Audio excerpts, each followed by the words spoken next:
UPSA Podcast presenta Aprendiendo Juntos, un espacio para conversar de diversos temas con docentes de la U, expertos invitados y personalidades. Bienvenidos a un nuevo episodio de Aprendiendo Juntos en el podcast de la Universidad UPSA. Les doy la bienvenida a personas que conozco hace tiempo porque han sido mis alumnos, Milena y Augusto. Y en esta oportunidad vamos a conversar un poquito de su experiencia que han tenido escribiendo para la revista de la Facultad de Ciencias Empresariales, de nuestro centro de investigación de la facultad. La revista se llama Generación UPSA, revista académica, así que ustedes están a otro nivel. Es un honor tenerlos acá, aunque no parezca, he sido su profesora, no, mentira. Ya las arruguitas, es más, desde este año me tiño, no puede ser, no lo puedo creer, 35 años. Usted podría ser mi compañera todavía. No, wow, qué lindo, gracias. Gracias chicos por estar acá, la verdad que, como les digo, es un honor tenerlos, además, porque son colegas. O sea, sí. Somos ingenieros económicos y justamente quisiera comentar, a Milena la conozco desde el primer semestre. Tengo así, realmente recuerdo, una vez mencionaste, no puede ser, profe, de que existan poleras con exorcista. ¿Te acuerdas de eso? ¿Qué? Imagínate, me acuerdo del primer semestre. Yo generé una polémica ese semestre y todo el curso se levantó una polémica. Lo que pasa es que yo tenía un terror a las películas de terror, así, pero horrible. Y resulta que fui a comprar una polera con un amigo y entrando ya a las primeras clases de introducción a la economía, yo hablaba y se escuchaba a 5 cuadras. Entonces todo el mundo se metió ahí a la conversación y ahí fue cuando la profe agarró y dijo, vamos a utilizarlo para hacer un ejemplo. Y se dijo sobre las preferencias en lo que es la oferta, la demanda, qué tanto debe ser frecuente, porque si existe, es porque alguien lo compra. Claro. Y ahí fue como, tiene toda la razón, pero yo no lo compraría. Un ejemplo no convencional para... Pero eso fue una excelente táctica para como engancharte a lo que era, porque con ejemplos cotidianos, prácticamente, entendés muchas cosas técnicas de lo que es la carrera. Y justamente, introducción a la economía, el enfoque que yo le quería dar era... Porque claro, siempre crees que el economista hace, no sé, o está trabajando para el gobierno, o está en un banco y demás cosas, pero realmente la economía es el día a día. Y ese era siempre el enfoque que les daba a los chicos. Entonces, con todos los ejemplos cotidianos, incluso hablábamos hasta de boliches, me acuerdo, porque además me los topaban los boliches. Hubiera querido dar en esa clase. Me los topaban. La verdad que era bastante, la verdad que me gustaba muchísimo enseñarles. Además, me tocaban grupos muy lindos. Justamente el de Milena fue uno de los grandes grupos que tuve, que los disfruté un montón. Obviamente me frustraba también, porque siempre hay personas que no lo van a entender. Pero era súper lindo escucharlos. Pero además, Milena tiene una anécdota, y ahora también que estábamos conversando hace rato, había sido de parte de los dos, y es que no comenzaron estudiando economía. Coménteme un poquito, más o menos, cómo fue la decisión, cómo inician además la carrera. ¿Era administración en tu caso? ¿Y administración. En tu caso? Ingeniería electrónica. No, algo totalmente diferente. Totalmente diferente. Claro, de otra facultad y demás. Sí. Wow. Vayan comentándome un poquito cómo fue que escogieron inicialmente esa otra carrera y luego cómo fue que escogen economía. En mi caso no fue tan complicado, no lo pensé mucho en el sentido de que yo quería estudiar facultades empresariales sí o sí. Era algo de cajón. Y decidí entrar a administración de empresas porque era lo que yo tenía una idea de que es más general. Puedo hacer muchas cosas y no necesariamente tengo que especificarme tanto en algo. Cuando yo había escuchado la carrera de economía, la pasé por alto porque justamente viene esa percepción de bancario. Yo tenía la idea de que un economista podría trabajar en el gobierno. Claro. Eso, hacer un tipo de paper, investigación, y uno para de contar. Entonces, administración... Y que es muy difícil también. Y que es muy difícil. Pero la dificultad nunca fue algo como que... Porque yo soy bien ñoña y me encantan los números. Y luego entré a la carrera y conocí su clase. Va a sonar bien cliché y todo, pero ahí me cambió mucho la perspectiva porque me di cuenta de que la carrera de economía tenía muchas más herramientas para poder ejercer en muchos más ámbitos. O sea, el no solamente podría ser el economista de todo lo que es el gobierno o hacer Claro, el paper, políticas públicas o ser públicas. investigador. No claro. solamente era eso. Totalmente. También podría darse porque tiene las mismas herramientas que un administrador. Es verdad. Puede ser analista. También en las gerencias he visto harto Totalmente, economista. claro. Ahora, justo, hasta el mismo presidente como el de la Argentina, Milei, igual Claro, es economista. obvio, Entonces, obvio, porque obvio. tienen una percepción y unas herramientas mucho más amplias, creo yo. General igual. General igual. Pero me con gustó. mucho más herramientas. Exacto. Es cierto, claro. Y aparte de eso, que me gustó, me llamó la atención y fue como que sentía que encajaba mucho con el perfil. Buenísimo. Tal vez físicamente no se ve muy perfil como economista. No. Hay que romper Sí, el estigma. el estigma Sí, sí, sí. de que todos nos vestimos así. No, los economistas. Son cool. Variaditos. Es variadito. No, y yo me recuerdo una profesora que ya no está en la universidad, pero ella es del área de marketing y del área comercial. Y dijo, los mejores marqueteros del mundo son economistas. Y nunca más me olvidé de eso, incluso lo menciono en clase. Porque efectivamente todo el mundo cree que economía es una ciencia exacta, ¿no? Ujú. Y obviamente Y para vas a ver nada. números en todas partes. Efectivamente están los números. Pero para mí, pues los números son más fáciles que lo que es el área social. Y economía termina siendo, en realidad es una ciencia social, que es lo que les mencionaba a los chicos, pero que utiliza obviamente los números para explicar eso que es social, que es comprender el comportamiento o las decisiones de las Ujú. personas. Y si te das cuenta, al final, marketing, comercial, todo el mundo trata de saber cómo se comporta y deciden las personas. Es Entonces, verdad. prácticamente vos tenés todas las herramientas. ¿Por qué? Mm. Porque el administrador, el comercial, claro, el comercial un poco más sí tiene, digamos, llega a materias como econometría, pero no más allá. Y el economista pues llega a niveles, pero Claro. brutales en saber cómo manejar los números, herramientas Ajá. y demás cosas. Yo me acuerdo que un libro que leí era Economía para el 99% de la población. Sí, exactamente. Antes de Sí, estudiar sí. economía, sí, estaba tomando la decisión, estaba en ese proceso de cambio. Y es como que agarré y dije, ya voy a leerme un librito, ¿no? Y el libro era de un japonés, si no mal no recuerdo, Sí, que él dice al no final... me acuerdo el nombre, pero lo tengo el libro. Yo Sí, sí, tampoco, sí, sí. algo con Hong Han, no sé qué. ¿Ya? Exacto. La cuestión es que al final dice que hay muchas formas de hacer economía y que es como una navaja suiza. Uno solo tiene que saber utilizar la herramienta que necesita para el momento y el contexto, digamos. Y eso me quedó hasta ahora, después de 5 años. Sí, es súper interesante y por eso me alegro que hayan sido ustedes los escogidos para justamente este podcast. Además los conozco, entonces sabía de que de alguna manera iba a ser súper interesante tener esta conversación en este canal de Aprendiendo Juntos de la UPSA, que es donde va a salir este podcast.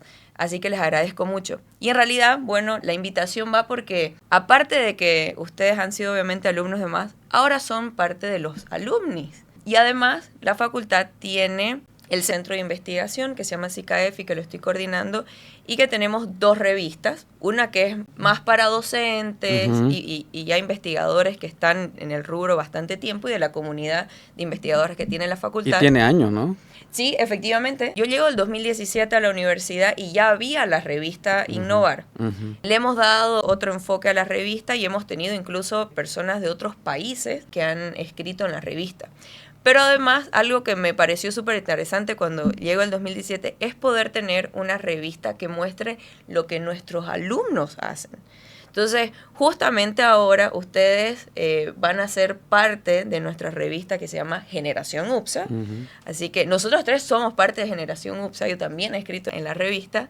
Y son artículos no de opinión, sino que son artículos académicos. O sea, Claro. estudios que ustedes han hecho y eso es la verdad que llena de muchísimo orgullo. Y en el caso de ustedes tienen temas súper interesantes. ¿Ustedes se consideran curiosos? La verdad que sí. Pero me he dado cuenta que la curiosidad tiene ciclos. Es como Bueno. que hay épocas en las que tu curiosidad está al tope, por lo que la curiosidad propia implica, ¿no? O sea, el riesgo, desconocimiento, sentirte a veces medio estúpido, ¿no? Porque no sabes, Sí, no sabes sí, tanto, digamos. Pero luego agarras un punto en el que ya te sentís satisfecho con lo que conoces y empieza como que al declive un poco tu curiosidad y estás en tu zona de confort, pero trabajando con lo que ya aprendiste. Claro. ¿No? O sea, como que tu curiosidad sube un escalón y ahí te quedas un rato.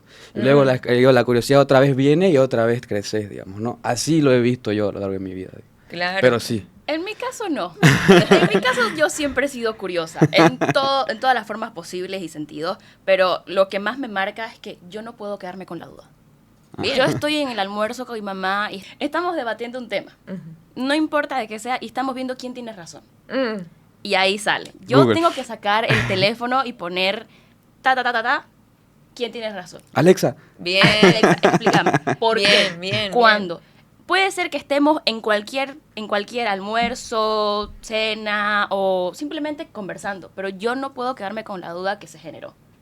Qué Necesito bueno. el saber por qué, cuándo, cómo, y una vez ahí se admite, tenés razón o tenía razón yo, pero ya con la explicación lógica del por qué. Bien, wow. O sea, Claro. eso es fundamental porque la verdad que a pesar de que estamos en un mundo que tiene mucho más conexiones, mucho más información, la gente está totalmente desinformada. Correcto. sí. Pero además no utiliza las herramientas. A mí me cuesta bastante, los de primer semestre llegan y de repente me empiezan a exponer y claro, quieren que la idea de exponer como en el colegio, utilizando las palabras sofisticadas, y yo no, o sea, así como estamos conversando nosotros, de alguna manera yo las clases las hago. Ujú.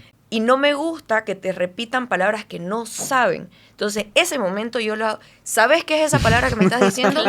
Y lo corto, ¿no? No, que no sé. Agarra tu celular, lo tenés en tu mano. Que no sea solo para ir leyendo lo que me tenés que decir, digamos, ¿no? Claro. Agarre Google y busque qué es esa palabra. Hay que ser curioso. Y justamente una de las características fundamentales de un investigador, y para que puedan hacer trabajos como los que ustedes han hecho, de alto nivel, realmente les digo de alto nivel, porque yo he visto, un paréntesis entre lo que estaba comentando, es que lo que recibimos en la revista Innovar muchas veces es de menor calidad Mm. y de profundidad en los temas que lo que ustedes terminan haciendo en Generación UPSA. Ay, qué lindo. Y yo sinceramente se lo he dicho a la profe María Esther, que es nuestra decana, así que eso como paréntesis. Les mencionaba justamente una de las características de los investigadores es que deben ser curiosos. Ujú. O sea, tu tema, comenta un poquito de cómo nace tu idea, igualmente en tu caso después. Mi tema, bueno, se llama Análisis del modelo nórdico de bienestar y su aplicación en Bolivia. Un nombre... Que por cierto, por si acaso, perdón, a Milana la conozco en el primer semestre y luego casi lloro cuando empiezo a reconocer a mis alumnos del primer semestre escogiéndome como profe en tesis. ¿No? O sea, Back to basics, to the roots. tesis uno me dijo, ¿qué haces aquí? wow, encima de verlos obviamente crecer, diferentes, y no, y además que te escojan obviamente después de 4 años, digamos, no, es súper lindo. Aquí viene la historia interesante porque justo en nuestra primera clase que tuvimos de tesis 1, usted comenzó a preguntar como que, ¿y cuál va a ser tu tema? ¿Tenés algo planeado? Pensado, Ya. claro. Todo el mundo decía, no, pero es que tengo ideas. Yo ya fui de cajón porque lo tenía pensado desde el segundo año. Uf. Bien, me pasó exactamente lo mismo, pero buenísimo. Yo buenísimo, comentaba a buenísimo. todo el mundo que quería hacer, no tenían idea de mucho del nombre o cómo me lo iba a enfocar, pero el modelo nórdico era que estaba grabado en mi memoria. ¿Y cómo llegaste al modelo nórdico? El modelo nórdico O empezó... comentar primero más o menos a qué te referís con modelo nórdico, porque nosotros lo podemos entender Ujú. o Correcto. sabemos de qué es, pero obviamente quienes no escuchan. El modelo nórdico de bienestar o los países nórdicos, empecemos por ahí, Dinamarca, Finlandia, Islandia, Suecia y Noruega. Son todos estos países que se encuentran en el norte de Europa, valga la redundancia, Ujú. que tienen un modelo económico casi cerca de la utopía.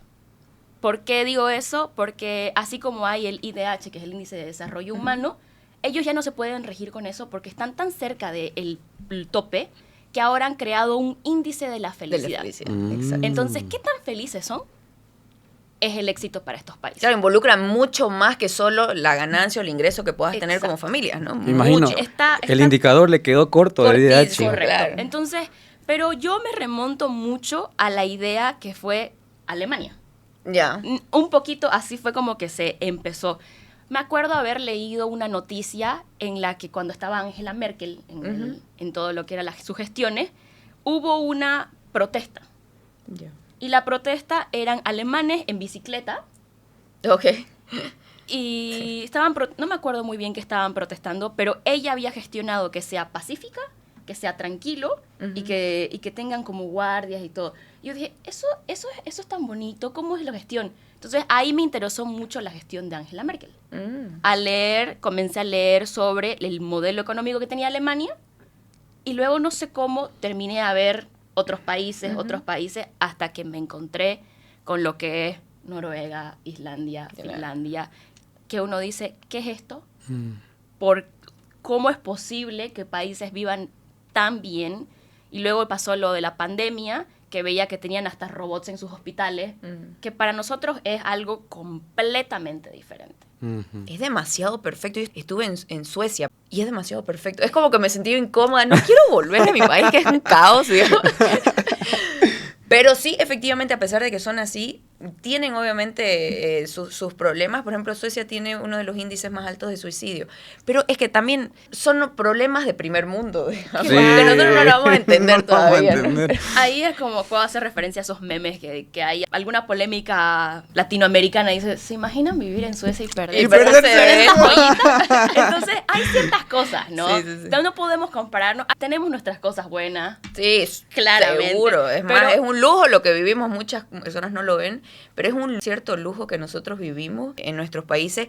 Obviamente, en cierta clase económica y Correcto. social, digamos, ¿no? Ujú, Estamos ujú. hablando de... Pero más que todo lo estaba viendo desde una perspectiva netamente económica, cuando me basé en los modelos. Entonces comencé a leer y ese modelo nórdico se quedó grabado como peor que un tatuaje.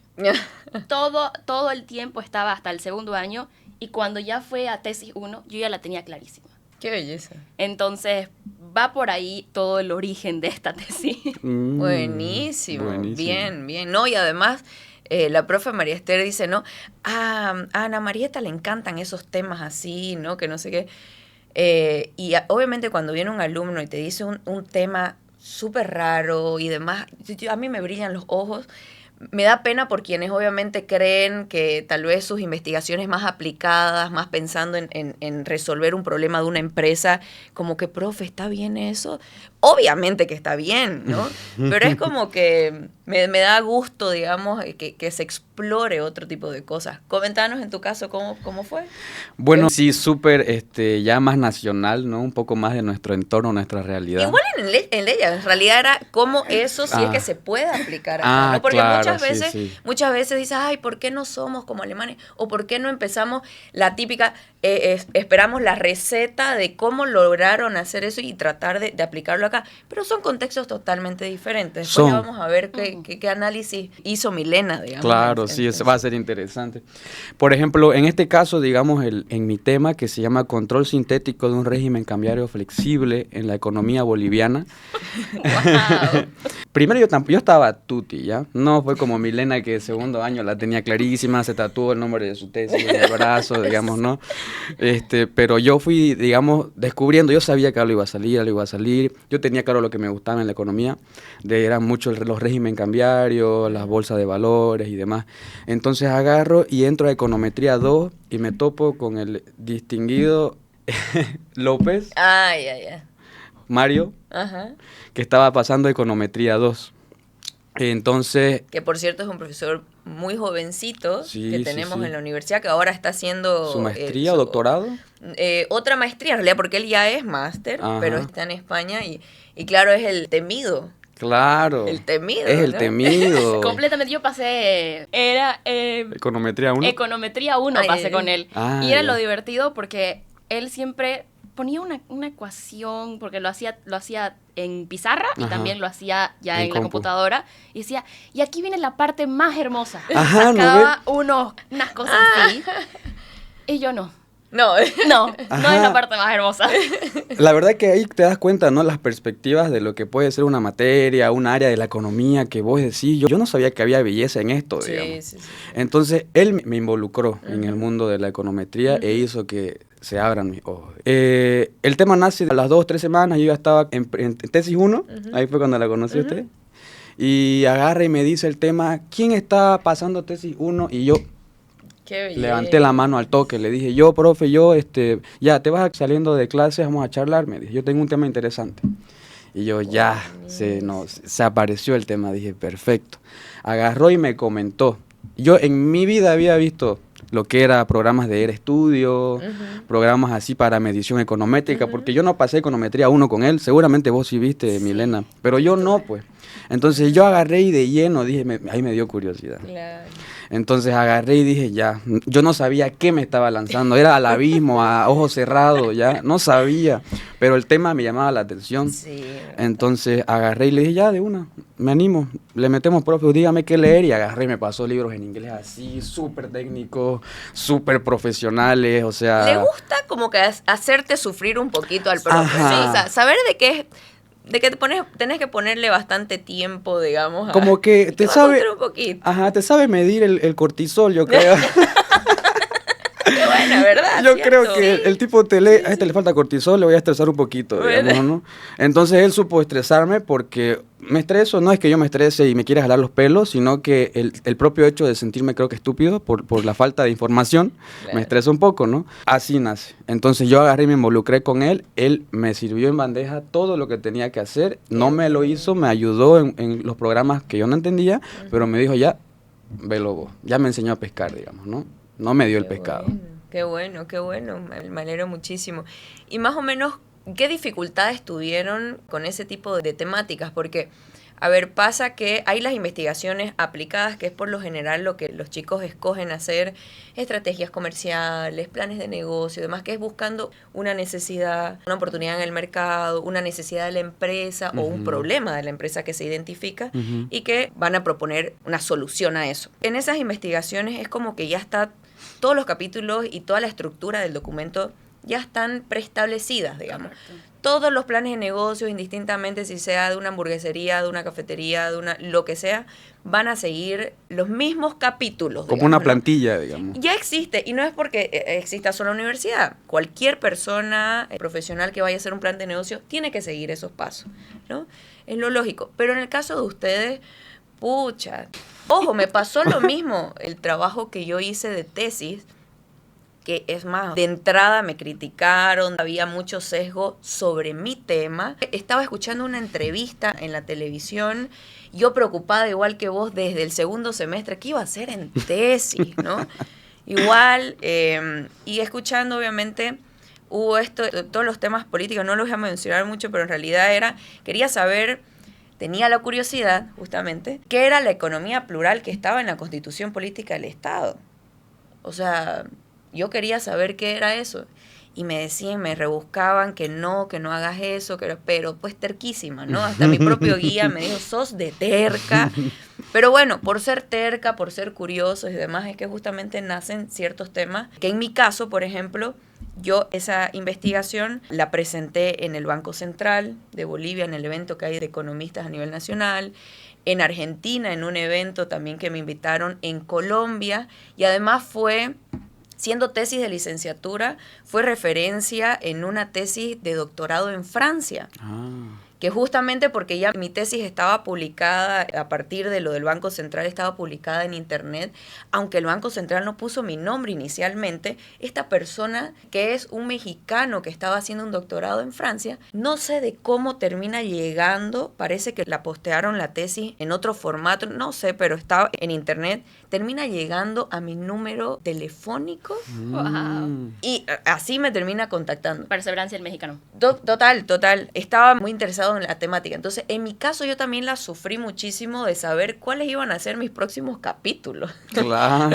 Entonces, ¿qué dificultades tuvieron justamente en este tipo de temas que ustedes lo tienen que desarrollar en pleno y en lleno?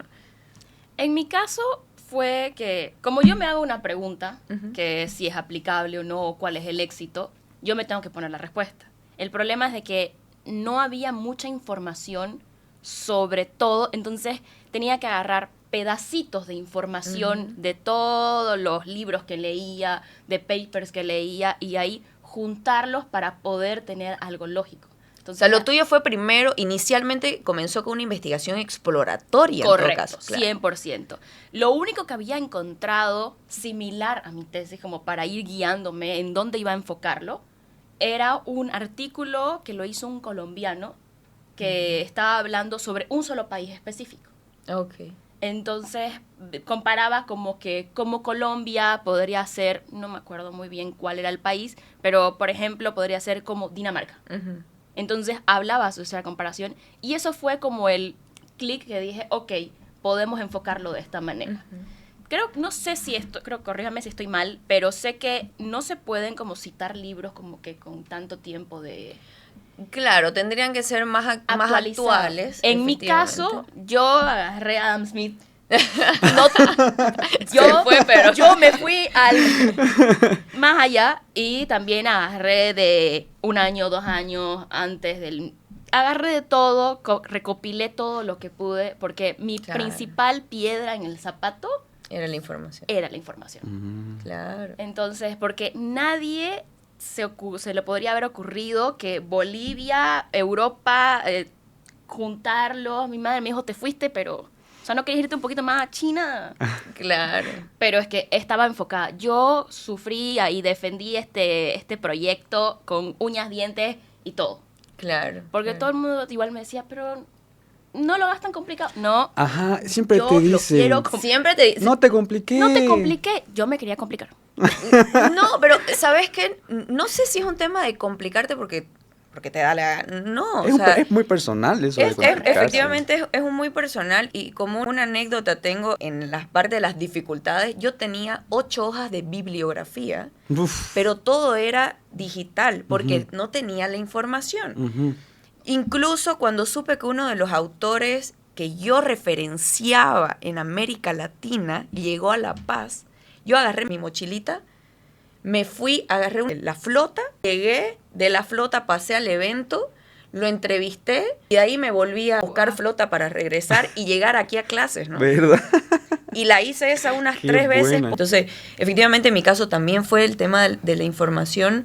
Y claro, 8 hojas de bibliografía eran sí o sí, buscando qué era lo que iba a hablar en mi tesis. Y claro, por suerte el internet ayuda muchísimo. Sí, también. no sé cómo lo Mucho, hacían mucho. antes, pero... Y no estamos hablando de Wikipedia, no estamos hablando No, nada de no. eso. Más que bien Wikipedia filtrado, no, cero, digamos. totalmente. Ujú. O sea, libros y demás, o sea, académicos de otro nivel. En tu caso, Ujú. ¿qué pasó? El primer inconveniente era entender el programa que Entender estaba Ere, usando. dije, Ajá. entender estudio. Ajá, era estudio. O sea, yo tenía idea de programar porque, como les decía, digamos, he cambiado de carrera en la que tenía que tocar mucho la computadora respecto a programación. Entonces tenía idea, ¿no? Entonces agarré, yo dije, ya no le tengo miedo. Dije, no importa que no me tenga que doler, decía yo, ¿no? Me animo. Entonces agarré y me senté, me compré cursos. Con mi papá me ayudó bastante, ¿no? Para conseguir certificados y aprender, ¿no? Y me interesó. Entonces mi primer inconveniente era, ¿qué resultados voy a obtener? Porque yo no puedo empezar a escribir si yo no sé lo que tengo aquí, digamos, cuáles son mis resultados. Quería saber si en el caso de Bolivia hubiera sido... ¿Partiste de alguna hipótesis? Mm, ¿O querías justamente plantear tu hipótesis para... Claro, estaba sesgadísimo. Primero yo estaba sesgadísimo. Igual mi docente, estábamos los dos, Roger Mario, estábamos los dos sesgadísimos de que sí, a Bolivia le hubiera ido muchísimo mejor con un tipo de cambio flexible, que el boliviano se haya adaptado al dólar. Sí, Por los sí. comentarios también que se estaban dando en la sociedad. pues, Claro, ¿no? es que era muy actual el tema, Sí, ¿no? era totalmente. Ajá, entonces fue como que dijimos, sí, seguramente vamos a tener resultados muy favorables, dijimos, ¿no? Y cuando yo ya quería empezar a escribir, dije, iba a escribir de manera sesgada, ¿no? A Bolivia le hubiera convenido, que en la historia hemos visto que, no es, que es así, que es asá. Entonces yo dije, fíjate, le iba a ir mucho mejor a Bolivia. Entonces preferí ponerle pausa, Roger Mario me guió, me dijo, no, ¿sabes qué? No escribamos nada, dediquémonos al programa. Entonces ya hicimos el programa, entender, me explicaba la información que había que recaudar porque teníamos que recurrir al Banco Mundial, por ejemplo, de data. Uy, sí. Y a veces Bolivia, respecto a la data, tiene muchos huecos, digamos, ¿no? Muchísimo. No es como, tal vez en cuestión de data, ir a los países nórdicos y tener información Sí, de... sí, sí, o sea, claro, sí. hoy estuvo feliz, mañana está triste, pero está todo registrado, Todo ¿me registrado, entiendes? claro. Pero además trabajar, o sea, en el Ajá. caso de Claro. Briosa es trabajar encima la información que te dan, ¿no? Exacto, que vos no sabes la calidad de los datos tampoco. Exactamente. Entonces, bueno, por ese lado fue así, lo hice de una manera tan difícil yo que luego Roger Mario me explicó, no te compliques, hazlo así, y con su experiencia le dije, wow, Ya, Belleza. llévame, por favor, llévame. Llévame de la Ajá, manita.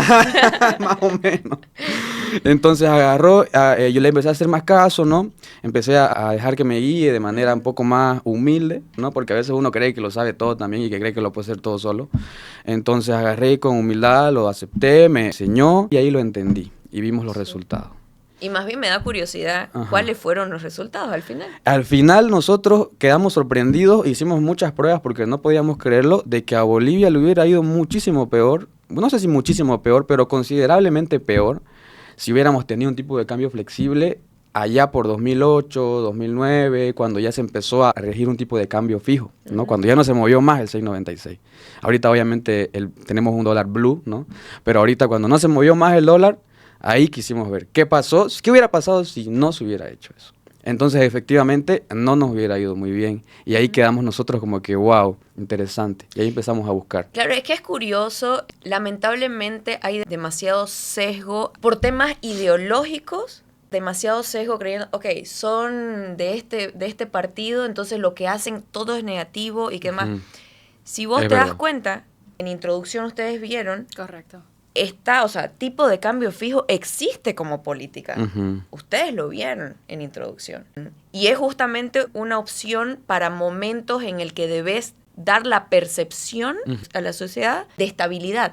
Por eso se plantea un tipo de cambio fijo. Ahora, que después tiene que obviamente modificarlo porque no es para extenderlo por el resto de tu vida. Claro. Eso lo entiendo, pero efectivamente hubo demasiados debates sobre esto, pero más que todo, ahí un poco el investigador tiene que tratar de ser más objetivo y no sesgarse desde un inicio, porque el trabajo, los resultados y los datos son los que te van a decir la verdad, digamos, de alguna manera. Ujú. ¿Sí?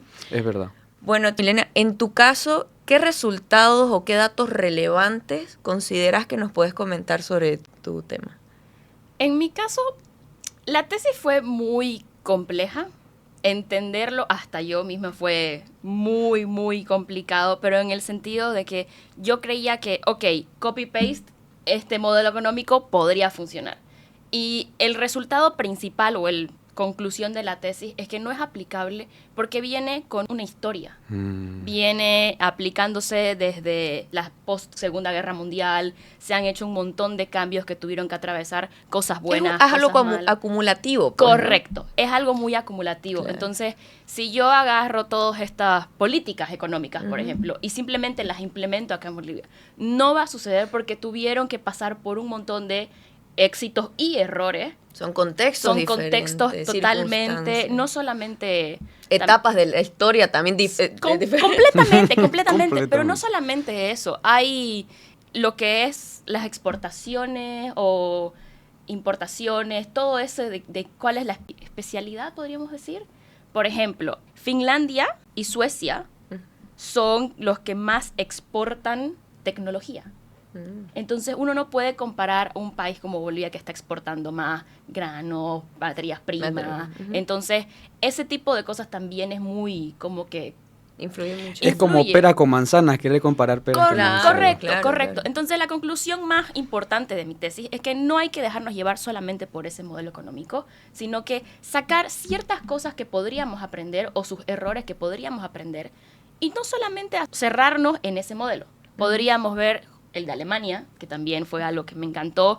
Podríamos tratar de implementar cosas de a poquito, porque algo que es principal de estos modelos nórdicos es que pagan impuestos desde el 48 al 54%.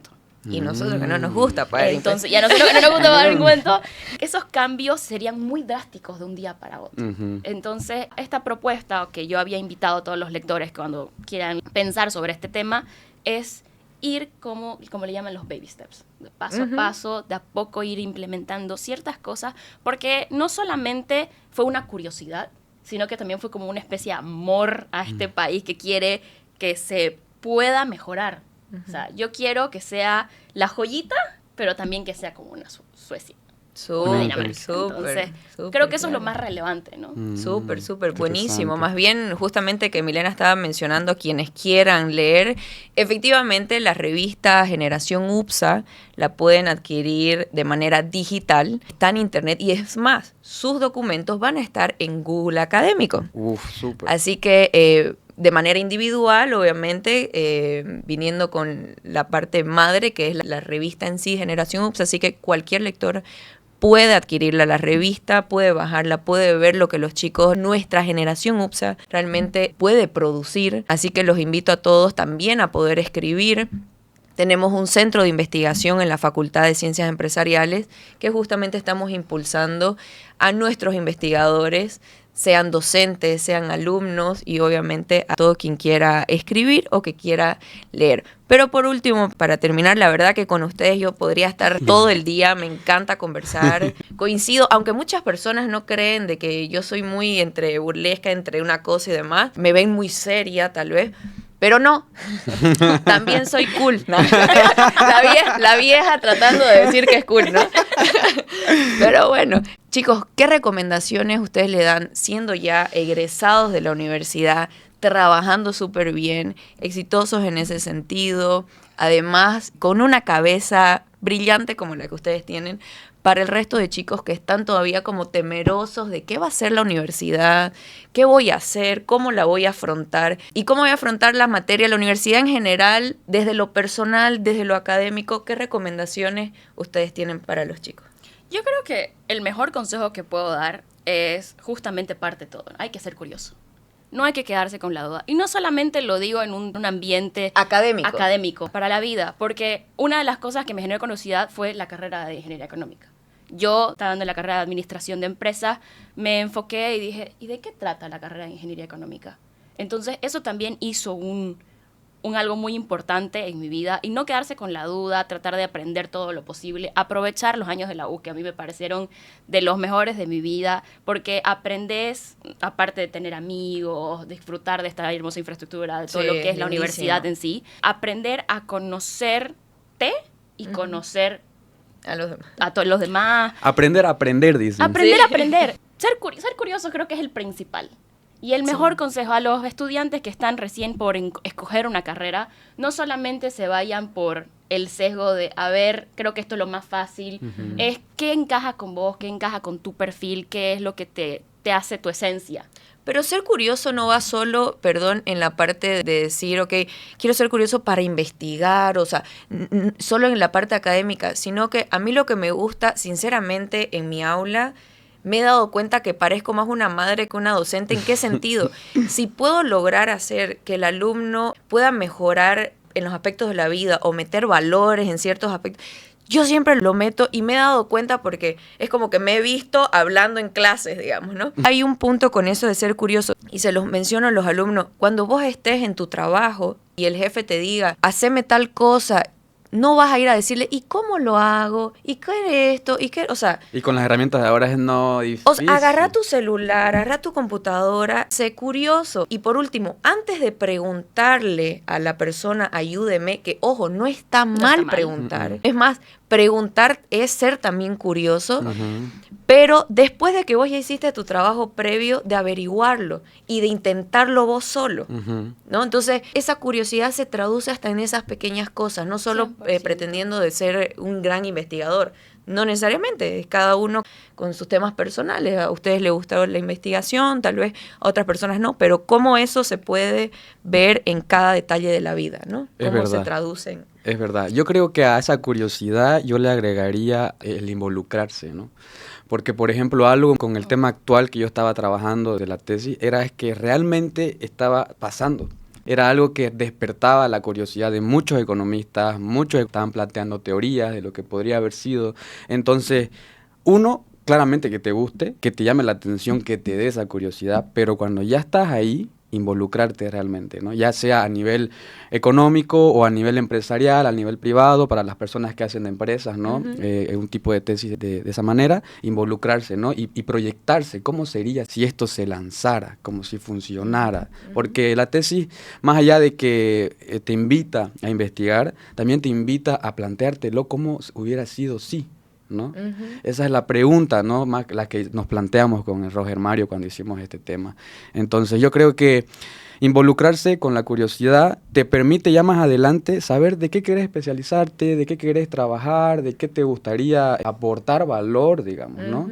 Así que yo creo que ese es mi consejo como estudiante. Wow, buenísimo. Si ven los brillos en los ojos, realmente es porque es mucha dosis estar con ustedes, encima que sean mis colegas, haberlos visto también de alguna manera crecer. Así que es realmente un honor y les agradezco por haber estado. Nos pasamos un poco del tiempo, pero es que realmente daba como para conversar con ustedes. Les agradezco muchísimo. Muchas gracias. Muchas gracias. Igual a toda la comunidad UPSA, gracias por escucharnos. Ok, gracias.